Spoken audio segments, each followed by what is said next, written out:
Hello, Dudley here to read a prepared statement.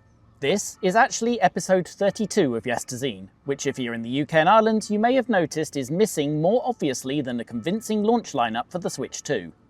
The problem is a copyright claim on footage of a cartoon which was clearly too much for YouTube to handle, and so it is presented here, mildly cleaned up, and with a completely convincing piece of original footage that you will hardly notice. Enjoy. This is Yesterzine, the monthly magazine show about monthly magazines. We take a magazine from the golden age, play the games they like most and least, and flip through to find out what gaming was like when every second game was a cartoony platformer. No less so this month either. You join us in December 1992 with CPC specialist magazine Amstrad Action. The gaming heaven and hell are both examples of said subgenre. And our cover star Dizzy is of course famous for starring in several more. But that's not all he did. We'll sort the cartoon wheat from the cartoon chaff this month on Yesterzine.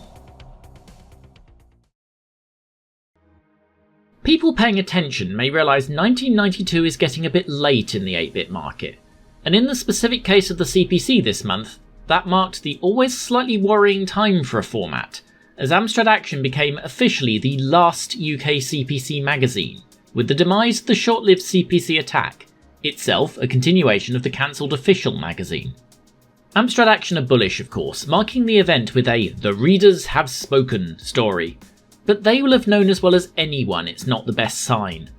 Especially as elsewhere on the same news page they talk about bargain CPC Plus packs for a shade over £120 that come with a monitor and a shed-load of games. If that wasn't evidence enough of slightly lacklustre sales, then the name of the company being Universal Trade Surplus will perhaps also serve as a clue. Elsewhere this month, Future launched Gamesmaster magazine, printing an optimistic 350,000 copies of issue 1, which contrasts reasonably well with AA's figure of about 1/10 of that, although that had been impressively largely stable for about 4 years. Amstrad Action though was about to start a fairly sharp decline. 2 months from now, long-term editor Rod Lawton would move on, and the magazine would never really recover, lasting another 30 issues and closing in mid-1995 with the most accidentally hilarious inadvertent last issue headline of all time. That would have been Amstrad Action's worst era ever if it wasn't for their choice of who to feature in their first hero section, which has aged about as well as the CPC itself. Christmas season 1992 though still brought software support for the machine. Codemasters launched a compilation of the adventures of Not Dizzy, one of which is counting as our gaming heaven. There was a major cartoon license in the shape of Count Duckula 2, which gets a mere 86% less than the best Codemasters game. And the original incarnation of the legendary Football Manager series gets a disappointing third entry that is only rescued from ridicule by the combined effects of this episode's lengthy runtime and the game I just mentioned. But to talk about Not Dizzy, we're going to have to talk about Dizzy, because there's going to be plenty of people coming to this, especially console-owning gamers and you young'uns, who might not even have the faintest clue who Dizzy was. Dizzy is a series of platform adventure games that started on the 8-bit home computers in the UK in the late 80s. The character was created by the brothers Oliver, Philip and Andrew, who you may have encountered when we last looked at Amstrad Action and the story of Codemasters back in episode 16. Dizzy is an egg with hands and feet, don't think about it too hard. He wasn't deliberately so initially, it was just a way to get a recognisable facial expression into a tiny 8-bit character. Everyone assumed the egg thing and they ran with it. The twins designed and wrote the first 3 mainline Dizzy games, primarily on the CPC and Spectrum, before moving on to try and take the series onto the games consoles, where Codemasters thought there was money to be made. And to be fair, they were right. Just that money was mostly to be made from micro machines than the unsuccessful releases of Fantastic Dizzy and Dizzy the Adventurer. More correctly, Codemasters also thought there was money to be made from the supposedly dying computers too. And 4 more mainline Dizzy games were produced for those machines, chiefly by a new company called Big Red Software, who were already known to Codemasters. The console games were mostly pieced together from various pieces of the computer ones. Fantastic Dizzy has bits from the first 5 games in, and Dizzy the Adventurer is essentially an uprated remake of the 6th game, Prince of the Yolk Folk. I told you they embraced the egg thing. The series ended with the release of Crystal Kingdom Dizzy in 1992 for a couple of reasons. Firstly, 7 main series games in 5 years means there was a bit of fatigue to the whole thing. And secondly, because while all the other games had been budget releases for £3 or £4 on the 8-bit machines, Crystal Kingdom was full price, meaning a tenner on 8-bit and a full £25 British on the Amiga, for a game that was really just another Dizzy. By accounts it sold okay, at least initially, but there was a backlash, and Codemasters clearly thought it was time to make a graceful exit. The console adventure hadn't gone according to plan either. Fantastic Dizzy found itself caught up in some legals. We'll have to go into it another time, but Codemasters were the creators of the Game Genie cheat device, and Nintendo were not happy.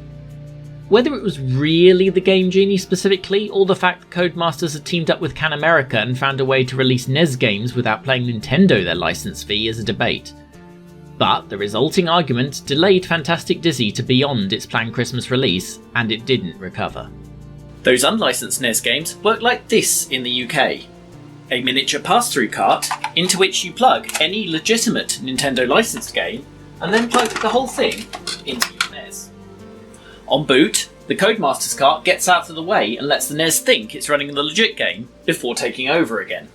In the US, Can America produced the Aladdin Deck Enhancer, which contained all the common components of a NES cart, including a dodgy copy of that security chip. Smaller NES carts with just the game bits on were sold for much cheaper than a standard game. But by that point, the NES was over the hill, and hedging their bets by producing standalone cartridges as well as the deck and its mini-carts was enough to kill Can America as a company. The last gasp on console Dizzy didn't go much better. In an effort to recoup some cash, Codemasters decided to wang 3 Dizzy games onto a cart for the Game Gear and Master System.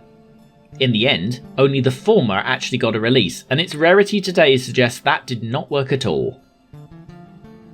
But in that, we uncover another reason for the Dizzy saturation.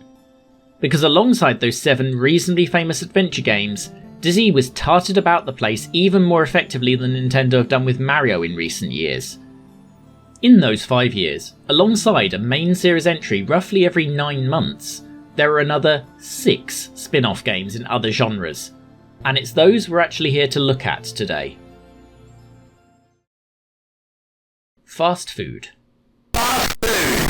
Dizzy was only 2 games old when this appeared. Written by the Oliver twins, which as mentioned isn't more than could be said for some of the later real Dizzy games, Fast Food is a maze game which isn't really a Pac-Man ripoff, but tries very, very hard to convince you that it is.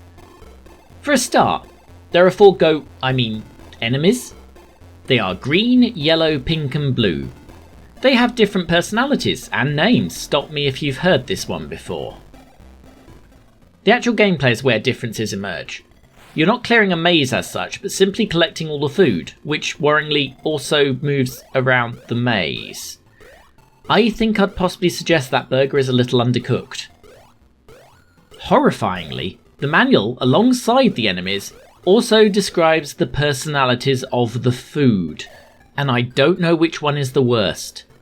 For instance, there's the pizza. Pizzas don't mind being eaten.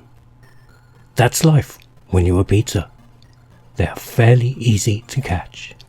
I've never thought to ask a pizza's life goals before, but now I'm wondering if I've deprived quite a lot of pepperoni of the chance to go to university and train as a rocket surgeon just because it accepted its lot in life. Burgers are blind, so they travel around the maze not knowing where Dizzy is. This makes them easy to eat. Well, that's not disturbing at all. No one's asking what the burger's view is on any of this. They're just easy to hunt because they're always bumping into walls and no one thinks to fund guide chips for the blind burger. Milkshakes are the easiest of all. They want to be drunk. They actually come to you. Well, I am just glad I could help. Chickens just don't want to be eaten. They're fast and they will run away from you. The only way to catch them is to head them off. A reminder at this point that Dizzy is supposed to be the hero of this adventure. Quite apart from anything else, he's going to be a hero with severe food poisoning if the chickens are still able to move around when he eats them. And hold up, Dizzy's an egg! There are multiple questions raised by him eating chickens. I guess we've never specified exactly what kind of egg Dizzy is, but it's not like he looks like a quail egg or anything. So, that's murder and cannibalism. Tuck in, children. The weirdness is partially explained by the fact this was not a Dizzy game until late on.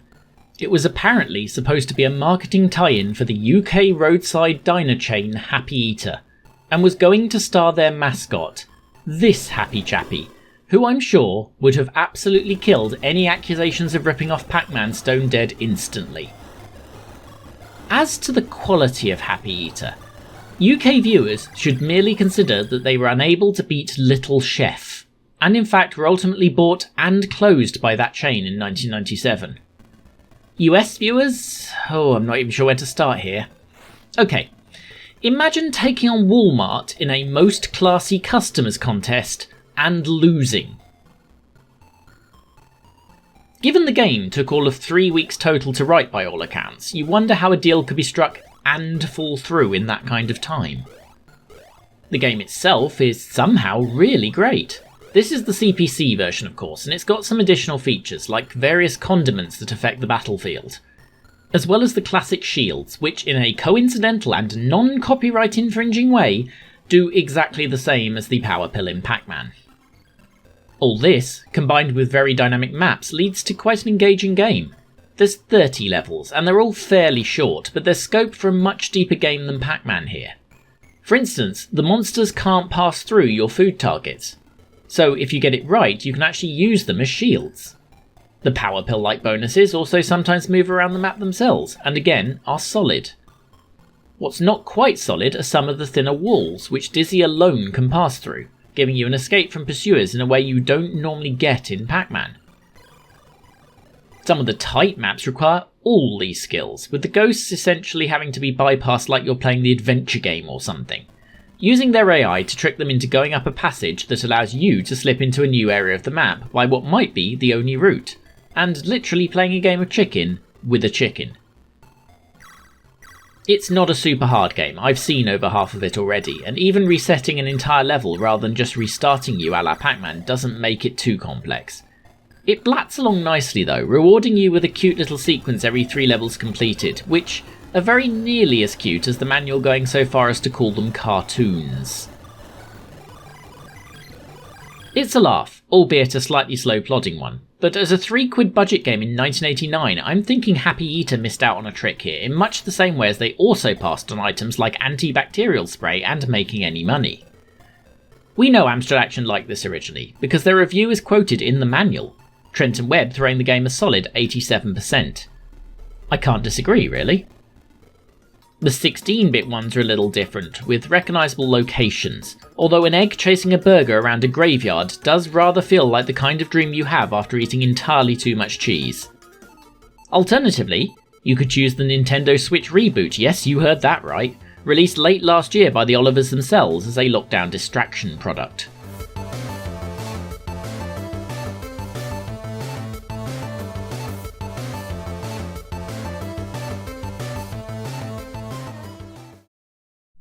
Quick snacks.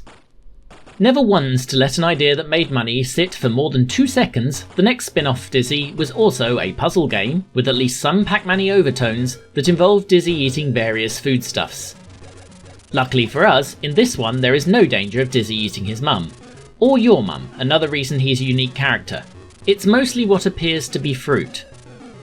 The aim is pretty similar though, collect all the stuff in the level, don't get caught by the now more numerous but unnamed bad guys.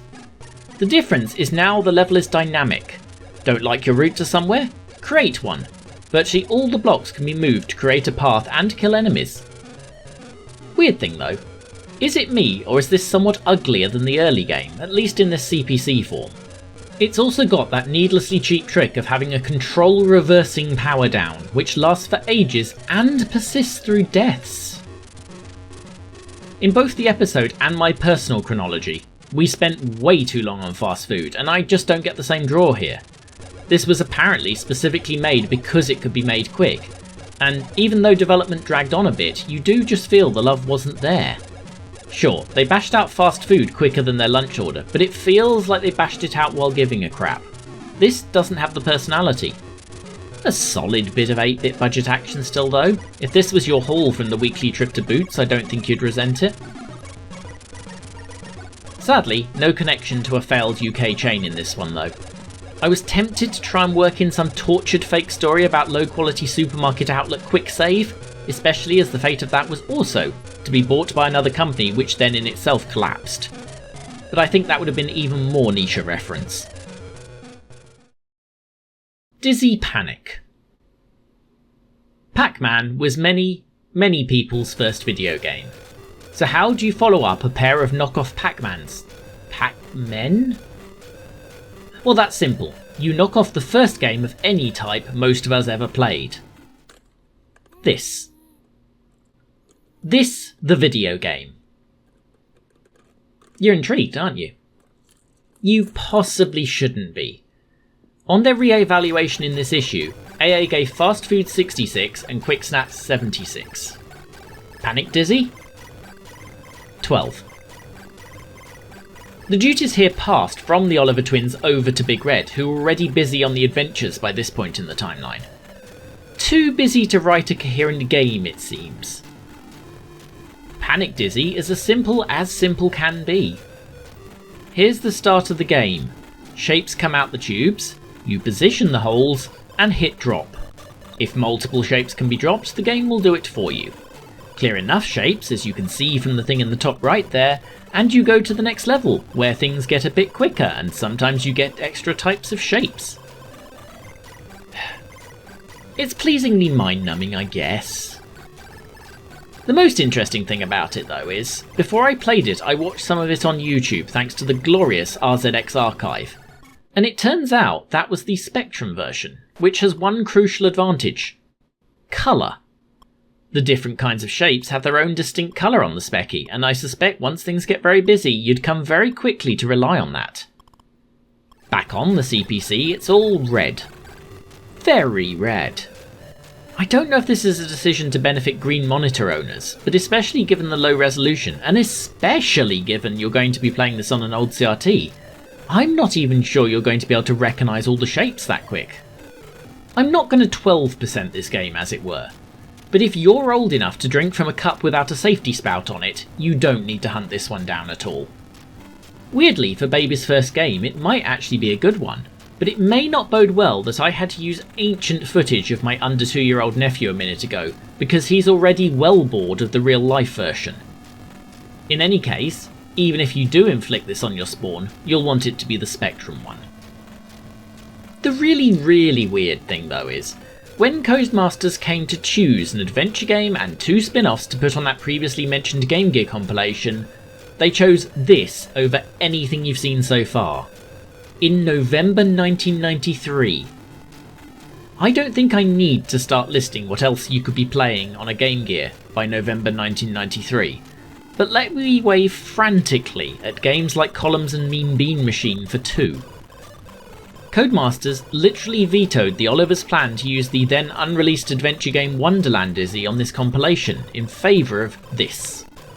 Wonderland wouldn't see a release of any kind until 2015. No wonder the twins and Codemasters parted ways shortly after. Bubble Dizzy. Now, this one I was dreading, and not just for the very clear downward trend in the games to this point.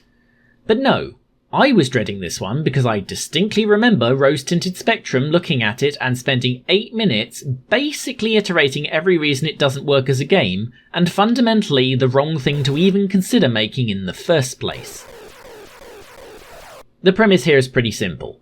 A standard mainline Dizzy game consisted of, from most to least loved, some puzzle solving, some exploration, some inventory management, and a little bit of platforming.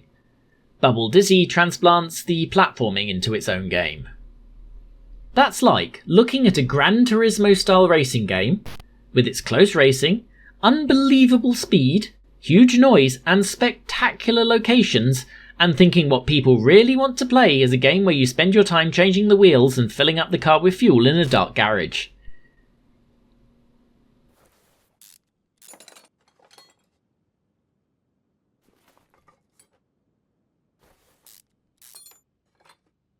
Okay, poor example.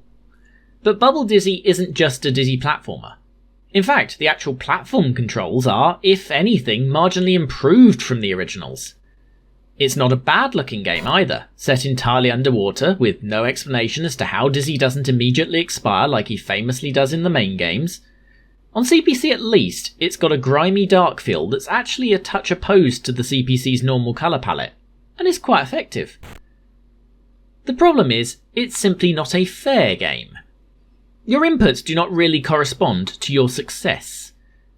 Let me back up. You're underwater Dizzy. The plan is to jump on the bubbles and ride them up to the surface, at which point you'll jump straight into another trench.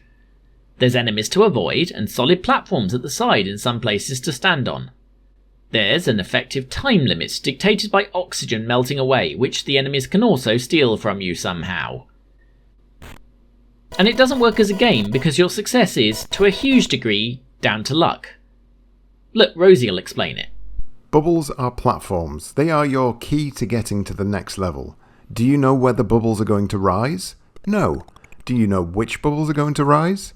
No. To add more frustration to this, enemies are placed in your path, and honestly, for the most part, you just have to ignore the fact they're there. You can't do anything about it. If you move or jump out of the way, your bubble will pop, which means you'll just have to wait for another bubble to arrive in the exact place you want. So you have to ignore the enemies and hope they don't kill you, because it's not like you can do anything really concrete to avoid them, since the vast majority of your movement will be external. And whether or not you can reach the next platform at any given point is sheer luck as to whether your bubble will hold up. And none of this translates to a satisfying game. In any given life, whether you succeed is pretty much entirely within the gift of the random number generator doing the bubbles, and it is random, something it's very easy to prove by rerunning the fun. You can see the idea, really you can, but you can't have a platform game with randomised destruction of platforms and a consistent target. It's just not satisfying. Even adding a flashing effect to warn you or a countdown somewhere could transform it, but right now I'm calling it a worse video game than Panic Dizzy. Because Panic Dizzy is something you can play, with consistent rules, even if they're consistent rules my baby nephew can deal with. This? Failure is not your fault, and thus success, if it comes, is not your achievement. Dizzy Down the Rapids. This, the more savvy amongst you may have spotted, is not an Amstrad CPC game. This is the arcade game Tubin, which as a Brit I'm struggling mightily to pronounce in a way that makes you understand exactly how it's spelled. It's a 1988 arcade game by Atari Midway involving storming down the world's least friendly water park lazy river, avoiding enemies, collecting bonuses, and generally having a lovely time. It's the kind of thing that looks right for a well done home conversion, and indeed several formats, including our host, got one. And here it is. It's not perfect, but it's an admirable attempt. The control system is a little weird, involving you individually controlling your hero's arms, and the collision detection isn't what it might be, but by and large, the problems with this are also the problems with the arcade game itself in terms of being unfair, having a restricted viewpoint a lot of the time, and having collision detection which, to be polite, is not 100% spot on. Given the length of this section already, you might wonder why we're talking about this, but don't worry, we won't be here long now. 2 years after this conversion, Codemasters were sent a second knockoff conversion that I presume was bashed out in an afternoon. It shows some technical competence, and what a normal company would have done is hired the guy to do a proper project. What they did was slap the Dizzy name and character graphic on it, throw in some music and chuck the game out the door. It's awful. It's slow. The river is generally so narrow that avoiding enemies is impossible. It's a bad game. It might even be worse than Bubble Dizzy. At least Bubble Dizzy was just a bad design. The game actually played okay. This is awful. And even worse, it's an awful clone of something you could already pick up on Hit Squad. There is one more, but thankfully for all of us, the CPC didn't get it. We'll cover this another time because it's the third title on that unreleased Master System collection too, but Go Dizzy Go is a puzzle game most akin to Quick Snacks of the Dizzy games. I will say it at least looks better than the last three we suffered through. But having talked about Dizzy for a bit, let's talk about Not Dizzy. So you'd think, having released what will settle on as being 13 Dizzy games in 5 years, Codemasters would have released enough egg-based products and certainly enough action platformer adventure puzzlers. But no. In development at Big Red had been yet another Dizzy game, Movie Land Dizzy, a neat piece of sequel naming following as it did Magic Land Dizzy. The Olivers, though, had half the IP rights to Dizzy, and they stipulated that Dizzy would always remain a fantasy character, never intruding onto anything that could be considered the real world, and thus they vetoed the game. The solution was simple. Perform some legally distinct changes and make their own game. Given 3 months, Big Red stripped out some of the Dizzy finery, but reused a bunch of the locations and the basic game engine. The character, though, for want of a more precise description, was changed from an egg to a slightly more detailed potato, and Seymour was born. To put it mildly, if another company had made this game, they'd have been sued instantly, and I wonder if it contributed to the imminent departure of the Oliver twins from Codemasters. Technically, our gaming heaven this month is a compilation of all 5 of the Seymour-based games that were released in the space of barely a year. But I want to focus on that first one, which emerged as Seymour Goes to Hollywood in English-speaking countries and Seymour at the Movies elsewhere. Your immediate impression on playing Seymour is that it's so far so dizzy. My head is spinning. Like a whirlpool, it never... Oh, sorry, got distracted for a second there. But the initial starter puzzle, where the security guard doesn't recognise you and you have to step back a screen and find your shades in your limo so he recognises you, is essentially out of any Dizzy game you could name. This shouldn't be surprising, of course, for a game that literally runs on the engine Big Red developed for the later 8-bit Dizzy games, and nor is it, in and of itself, a bad thing. Although given the sheer number of Dizzy games being released, you'd hope it had something more to make it stand out. And it does. But in both directions. The receptionist won't talk to us because she's in a strop, and we walk right to discover Problem 1, a broken lift. Problem 2 comes shortly thereafter. Tarzan is blocking access to the one place it seems like we can go, and we can't understand what he's asking for. They say the correct way to give bad news is to sandwich it between 2 pieces of good news, lovingly termed the shit sandwich. Well, this game is a bit different. I need to give you 2 bad pieces of news, sandwiched between some good. I'm not sure what that is. I'm very sure most of the prevailing theories in my brain would get me banned from YouTube, so let's just call it a delicious cheese sandwich, but they've used one of those awful supermarket value brand brown breads that basically taste like white bread but worse. The first bread slice, oh screw it, I'm committed to this now. The first bread slice is this, the main hub world, which contains links to all the studios you'll visit during the course of the game. It's as advertised, a maze. But it's an awful one in that if you move right a screen and then exit that screen left, you might not actually end up in the same place you started. Also, this is the time to point out that much like some of the Dizzy games, the CPC version is weirdly colourless compared to the Spectrum one. And unfortunately, that is key information to help you solve said maze. It's weird too. Colour was the CPC's thing. The Spectrum versions of things used monochromatic graphics a lot to help the system deliver its trademark speedy gameplay and avoid colour clash. The C64 versions, of course, were... oh, let's not start another fight. The CPC versions were pleasantly understated. The CPC is the one that usually threw a big blob of welcome colour all over the place, but not here. In the end, I gave quite a lot of up and went to look for a guide, and they were all for the Spectrum version, the best of which I found was this, and I ended up reverse engineering the whole thing by continuously exiting up and noting where I appeared on the new screen. Nonetheless, we do make our way through and in the process find our quarry, a translation dictionary. Using it on Tarzan does nothing, so we take it to the receptionist who will apparently now talk to us. She speed Duolingos us, and we return to a much more friendly King of the Jungle. Tarzan's village is where our delicious cheese filling occurs. Having overstressed the idiot platforming of Dizzy in Bubble Dizzy, Big Red have gone the other way here. While there are platforming sections, they do make sense once you get to know them and are mostly enemy free, meaning you can concentrate on your traversal instead.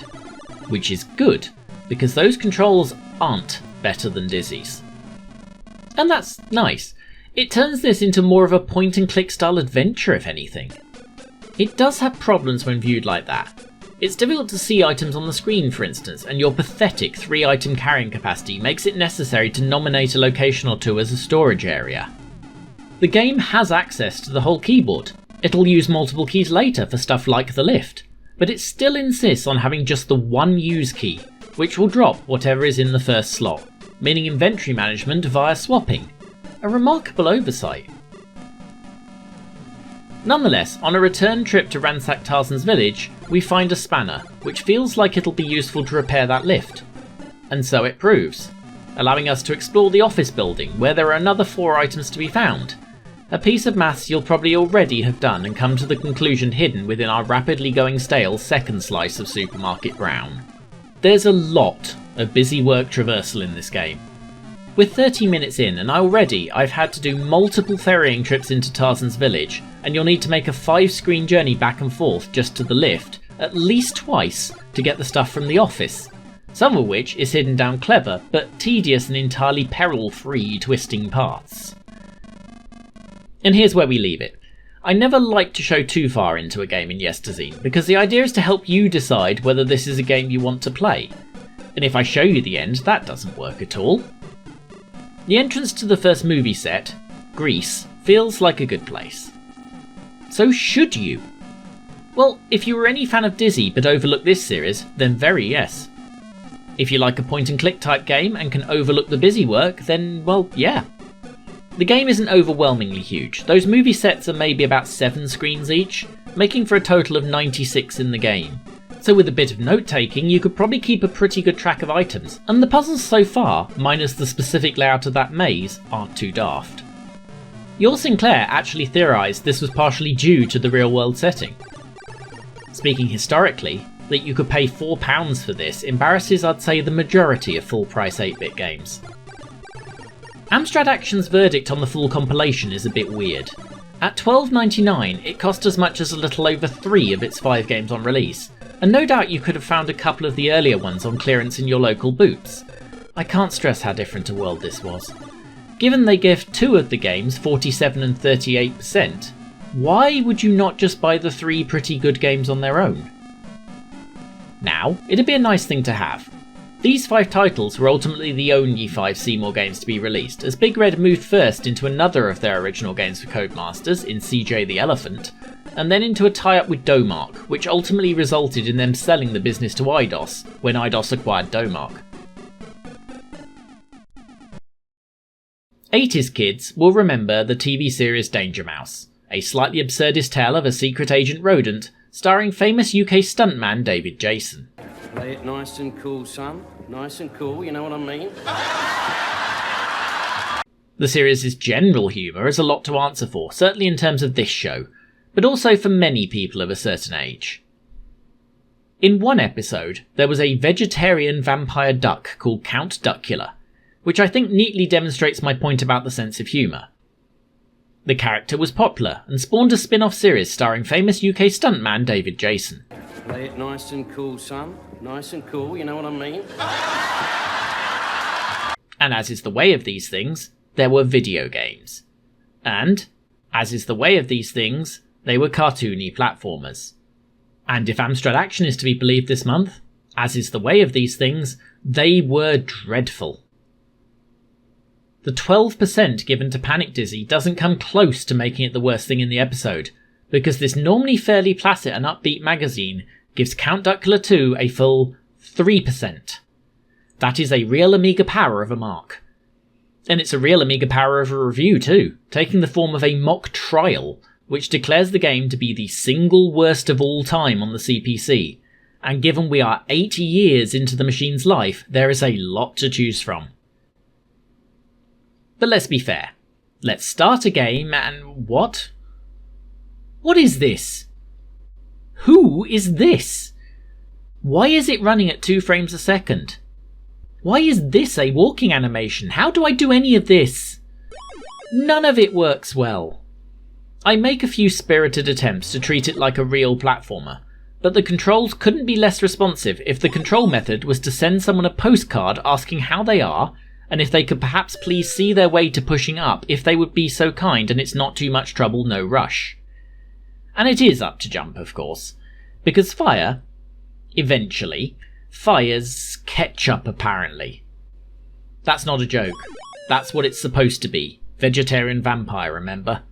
Duckula even having a gun is actually contrary to his general personality in the TV series, but since that's not in the top 10 of crimes here, let's gloss over that. The game can't do animation, to the point that all the platforms simply wink in and out of existence with no warning, to the extent that to get up to this platform the way you would think you should, you'd have to time a jump, because it's not going to carry you there. In reality, I do it accidentally, by mastering the split-second timing required to land and shoot this guy, at which point I'm picked up and carried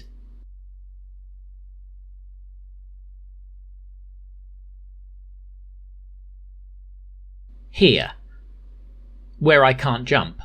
The game makes the noise, but you don't move, and as far as I can tell, you can't get to those enemies any other way, since arcane concepts like inertia and moving in the air are not something this platformer has any truck with. Not happening.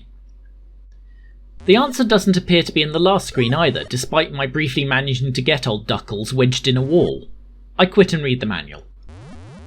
So the picking up and carrying thing is the one use only of Count Duckula's superhero friend Tremendous Terrence. So we were actually supposed to be able to judge the jumping across those platforms, which again give you no notice of their actions. So you'd have to count time and jump in what I would guess to be maybe a quarter-second window, blind, on screen 1, of a kid's game, which I am playing in easy mode. The absolute shit alternative? Is this what your name means? The practical alternative to gameplay? To fun? To making something that isn't a tedious trial and error hellhole that hates you and everything you stand for? Checking on YouTube for help, I can't help notice that while there's a few reviews, almost all of which start from the premise they're making fun of an awful game, the usual likes of World of Long Plays are conspicuously missing from this one. No one has wanted to complete this. Two chums of the channel have tried. Nefarious gets exactly as far as I have so far. Ginny Vision, as always, is using real hardware, so if my issues are emulator, he won't have them. He has them.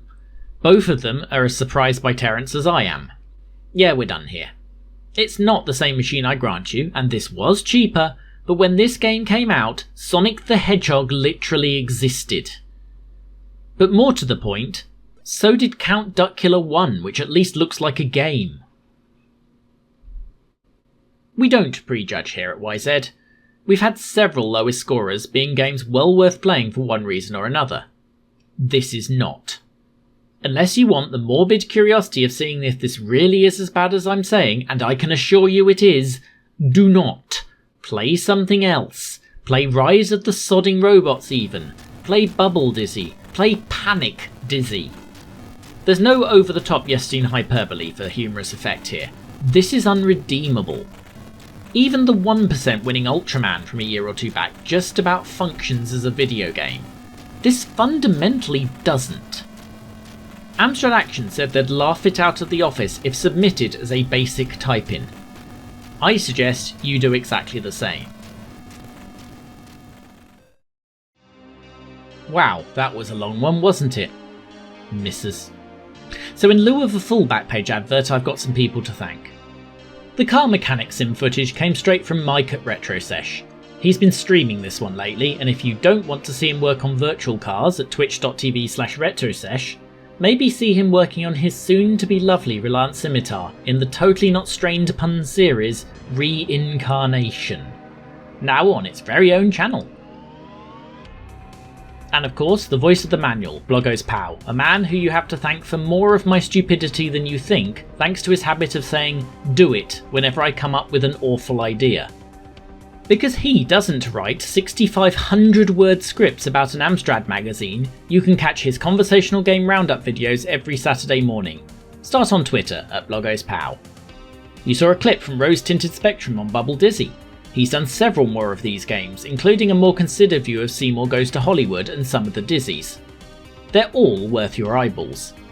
Literally, I hear that's what he charges on Patreon. And finally, my nephew Sammy cannot be reached on Twitter. He does not possess a YouTube channel. But he's still my nephew, so he does already have his first console, this knockoff Sony PSP that can just about run NES games on a good day. For he must be taught early that life is pain. To make life marginally less painful, please sub and bell to this channel and all of theirs, especially if the really dumb idea I've had for mid-month comes to fruition. Whether it does or not, let's meet back here the last Friday in September to talk about the contents of another video game magazine from the Golden Age. In the meantime, if you catch this quick and you're at Digitizer Live next week, please come say hello. I'll be the only idiot in a Yesterzine sweatshirt, because only one exists. Ta-ra!